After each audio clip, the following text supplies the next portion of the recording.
be honest, before the game, I didn't even think about the retirement. I just wanted to go out there and get the bronze medal. But at the end of the game, I started thinking, this is the end, and it's a pretty good end. You're playing in front of the home crowd, and it's a little bit emotional.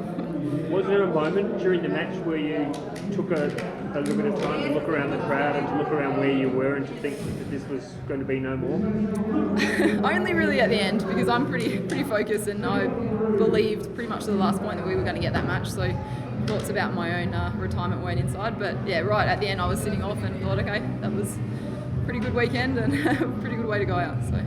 And the girls generally, I mean, obviously, as you said, a bronze would have been fantastic, but you put a show on for the crowd. They haven't seen you guys play for 15 years. Yeah, look, I hope so. I'm pretty proud of what we did. I think we showed a really good spirit. We showed what we could do for the next 5-10 years. We've got a great group of girls. I think that they've got super potential, and if they can continue in this manner, they're going to do really, really big things. And I know, Lauren, you don't feel comfortable talking about yourself, but I'm going to keep talking about you because it has been an incredible career. You've been there through the lows, and you've stuck with it when others haven't. What is it that's just driven you? Why is it that you've kept putting in?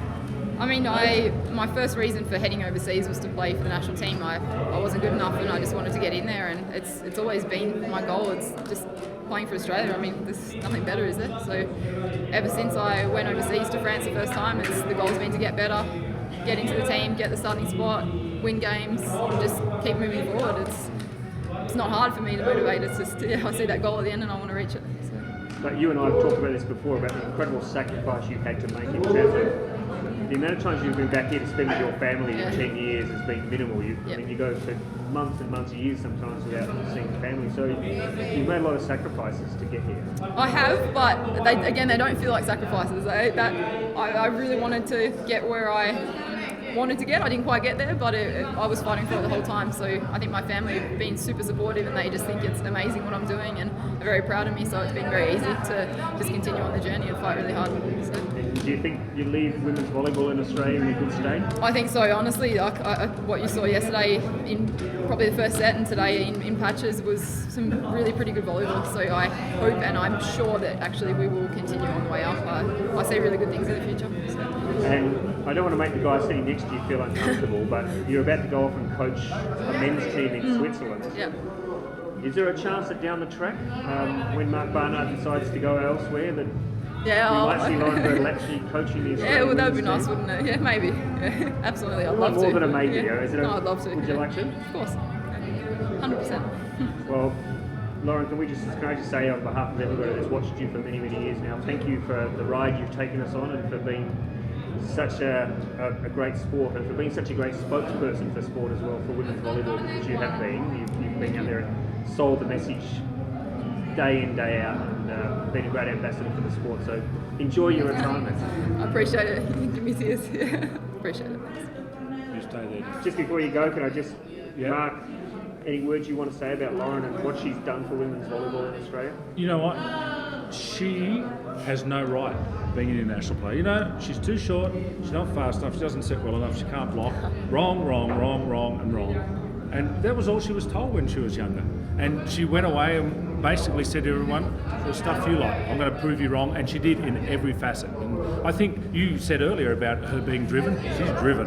And that's a fantastic asset to have because, you know, if anyone's out there that's watching this that thinks, oh, maybe I'm not big enough to play volleyball, or I'm not fast enough, or I'm not good enough, you're wrong again, because she's proven that you can do it. But you got to be determined, and it's hard. You know, she couldn't do it just staying in Australia. She had to move to the other side of the world to prove it. But you know, somebody like her is I think the epitome of what we want in this team. And having her as a leader has been one of the reasons the team has grown over the time she's been involved. And you know, the other day I tried to talk her into maybe, come on, one more year.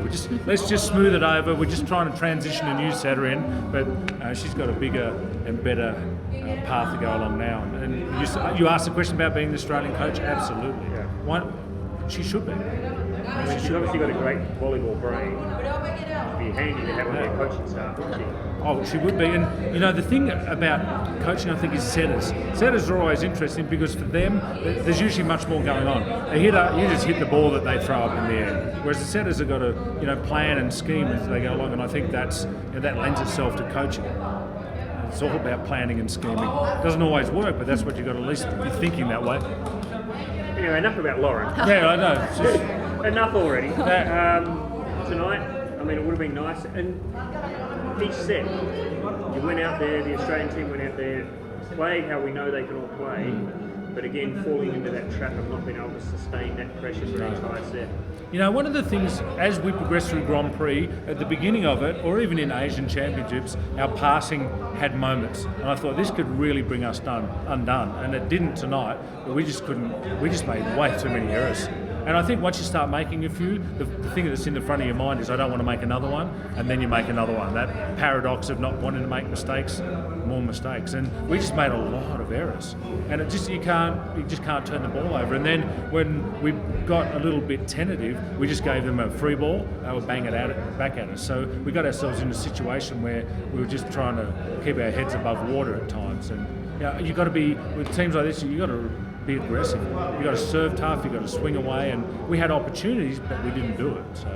And before Grand Prix started this year, Mark, you said the focus was Tokyo 2020. Is that realistic? Do you think we've got the nucleus there, we can turn this team around to be a serious force for Tokyo? Yes, and a huge but.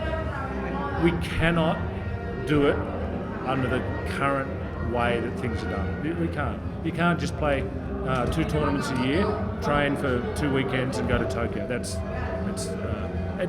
It's certainly you want to have a goal, but that's unrealistic with the current setup. Now, if the setup changes in terms of having a place where the players can train regularly and get strength and conditioning and so on, then that becomes a realistic goal. But it's a nice goal, but it's got to be backed up by something behind it. And at the moment, if it stays like this, then really 2024 should be more of a consideration. If it changes in the players have some kind of home base and some kind of regular higher level practice, then yeah, but and I don't want to, Volleyball Australia sees this and they're talking about 2020 and the head coach is not talking about it. Well, yes, but we got to do some things, tomorrow, realistically, if we want to get there.